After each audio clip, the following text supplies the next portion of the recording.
আজকে আমরা একটি আরএফএল 200 কেজি স্কেলের ক্যালিব্রেশন করব। প্রথমে স্কেলটা চালু করে নিলাম, তারপর পাসওয়ার্ড বসিয়ে দিলাম। এবার 1 10।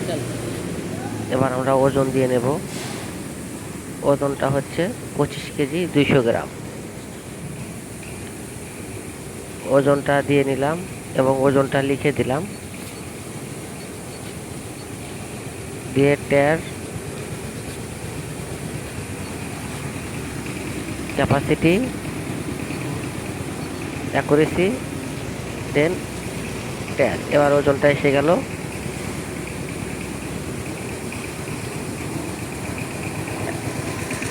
এবার আমরা ওজনটা তুলে দিয়ে দেখলাম 25 কেজি 200 গ্রাম, যদিও এখানে একটু কর্নার প্রবলেম আছে। ধন্যবাদ।